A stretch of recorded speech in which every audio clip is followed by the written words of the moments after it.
Hello दोस्तों, Bokaro civil court के interview में क्या-क्या पूछा जा रहा है, उसके बारे में मैं बताने जा रहा हूँ दोस्तों इस वीडियो में। तो ध्यान से सुनिएगा बिना स्किप किए हुए। पियून इंटरव्यू हो रहा है दोस्तों, पियून वाला। उसमें क्या-क्या पूछा जा रहा है और हमसे क्या-क्या पूछा गया और दोस्तों से भी क्या-क्या पूछा जा रहा है, उस सब के बारे में इस वीडियो में बताने वाला हूँ दोस्तों, तो ध्यान से सुनिएगा। मेरा इंटरव्यू 23 तारीख को ही था दोस्तों, इसी महीना में। और 2 बजे से था मेरा इंटरव्यू दोस्तों। तो मैं रांची से ही 8:30 बजे रांची रेलवे स्टेशन से वर्धमान मेमू एक्सप्रेस से करके एक ट्रेन है, उसको मैं पकड़ के गया था दोस्तों। 8:30 बजे से ट्रेन थी और वहाँ 12 बजे लगभग पहुँचा दी थी, Bokaro steel city railway station में। भाड़ा लगभग 150 के आसपास था दोस्तों, रांची से बोकारो स्टील सिटी का दोस्तों।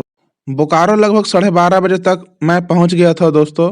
फिर वहाँ से फिर बोकारो स्टेशन से मैं बोकारो सिविल कोर्ट कितना दूर है उसको देखा गूगल मैप से, तो पता चला कि 9.9 किलोमीटर है, लगभग 10 किलोमीटर है वहाँ से दोस्तों।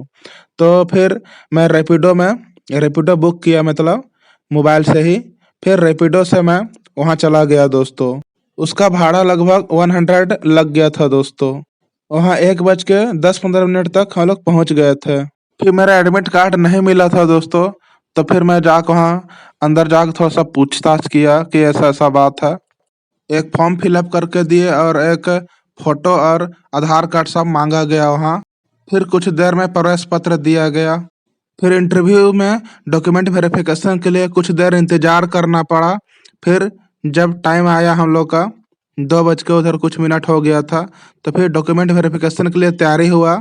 फिर उसमें डॉक्यूमेंट वेरिफ़िकेशन जब किया जा रहा था दोस्तों, तो उसमें 10th का वही मार्कशीट सब देखा जा रहा था। मतलब जो-जो भी फॉर्म फिलअप करते वक़्त मतलब जो डॉक्यूमेंट दिए थे, वो सब चेक किया जा रहा था। जैसे अगर कोई कास्ट से बिलॉन्ग करते हैं तो कास्ट सर्टिफ़िकेट भी देखा जा रहा था। फिर आवासीय सब देखा जा रहा था, फिर 10th का मार्कशीट, बोर्ड सर्टिफ़िकेट, फिर 12th का मार्कशीट, फिर बोर्ड सर्टिफ़िकेट।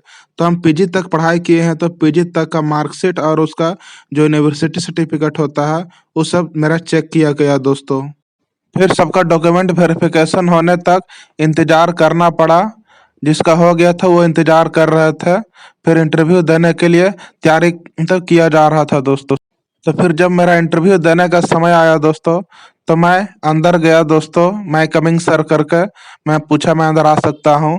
फिर बोला यस, तब फिर मैं अंदर गया। फिर बैठने के लिए था, तो मैं पूछा क्या मैं बैठ सकता हूँ? तो यस बोला गया। फिर मैं थैंक यू सर कह के बैठा दोस्तों। फिर मेरा नाम लेते बोला गया कि आप ये हैं? तो मैं बोला यस सर। और आपके पापा? तो ये है पापा का फिर नाम फिर बोला गया, तो मैंने बोला यस सर वही है। तो क्या आप लोहरदगा से आ रहे हैं? तो मैंने बोला नहीं, मैं रांची से ही आ रहा हूँ, वैसे मेरा घर लोहरदगा है। तो रांची में कब से रह रहे हो?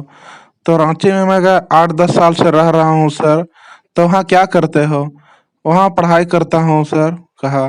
तो आपकी पढ़ाई कंप्लीट हो गई?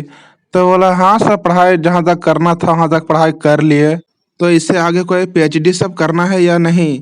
तो मैं बोला नहीं सर, उधर आगे नहीं पढ़ाई करूँगा। तो क्यों नहीं पढ़ाई करोगे? तो मैं बोला सर उससे ज़्यादा पढ़ने का मन नहीं है, ऐसे ही। ऐसे मैंने कहा दोस्तों। और पूछा गया कि आप आदर्श पाल में क्यों आना चाहते हैं? आप इतना पढ़े लिखे हैं, चाहे तो उधर और भी कुछ अच्छा कर सकते हैं, तो बोला गया। तो मैंने कहा कि सर वैसे उम्र बहुत ज़्यादा हो जा रही है और अभी तक जॉब नहीं कोई पकड़ पाया हूँ, तो घर वाले भी थोड़ा फ़ोर्स कर रहे हैं और अधिक उम्र हो जाने की वजह से और भी कोई फॉर्म का फिलअप नहीं कर पा रहा। तो फिर बोला गया कि आदर्श पाल के मतलब जानते हो क्या होता है? तो मैंने कहा जी सर, कोई आदेश दिया जाएगा उसका पालन करना, मैंने कहा। तो बोला गया कि बस यही नहीं होता है, इसमें और भी काम कराया जाता है। 7 से 8 घंटा इसमें काम करना पड़ सकता है अगर हो गया तो, ऐसे बोला गया। और फिर पूछा गया कि आप लोहरदगा से हो ना? तो बोले जी सर। तो लोहरदगा के बारे में कुछ बताइए। तो मैंने कहा कि लोहरदगा में बॉक्साइट बहुत ज़्यादा फेमस है सर, जो जीके जनरल नॉलेज होता है झारखंड जीके में, तो वो समय भी उसमें मेंशन रहता है जीके में। मैंने कहा कि बॉक्साइट कहाँ पाया जाता है? तो लोहरदगा में, झारखंड में सबसे ज़्यादा लोहरदगा में पाया जाता है, लोहरदगा जिला में, मैंने कहा। और बॉक्साइट से क्या-क्या बनता है आप बता सकते हैं? कहा गया। तो मैंने कहा कि जी सर, बॉक्साइट से एल्युमिनियम का निर्माण होता है और एल्युमिनियम से एल्युमिनियम का बर्तन बनाया जाता है। और उसे भी देखा जाए तो उसे कोई भी परिवहन या वाहन बनाने के लिए उपयोग किया जाता है। इस धातु का उपयोग किया जाता है, मैंने कहा। और बोकारो किस लिए फेमस है आपको पता है? तो मैंने कहा जी सर, बोकारो स्टील निर्माण के लिए ये ज़्यादा अग्रसर है या ज़्यादा पॉपुलर है, मैंने कहा। और स्टील किस चीज़ से बनता है आपको पता है? तो मैंने कहा जी सर, स्टील लोहा और कार्बन को जोड़ करके बनाया जाता है। ऐसा क्यों किया जाता है? तो मैंने कहा कि स्टील बनाने के लोहा और कार्बन को मिलाया जाता है, इससे स्टील और हल्का बनता है, ऐसे मैंने कहा। फिर और एक बगल में शर्त है, उसको फिर बोला गया कि आप पूछिए। तो बोला कि ठीक है, आप जाने दीजिए, ऐसा बोला गया। फिर एक दूसरे को ऐसे देख के बात किया गया। फिर बोला ठीक है, आप जा सकते हैं। तो फिर मैं थैंक यू सर कह के चला आया दोस्तों।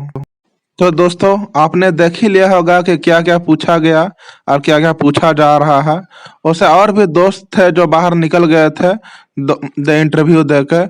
वो लोग से पूछने से पता चला कि वो सब भी मतलब बोकारो स्टील सिटी के बारे में उससे पूछा जा रहा था, और घर के बारे में, और कुछ पढ़ाई अगर ज्यादा तक किए हैं तो उससे रिलेटेड भी सवाल पूछा जा रहा है, या कोई भी सब्जेक्ट से आप ज्यादा पढ़े लिखे हैं तो उससे भी पूछा जा सकता है। तो देखिएगा।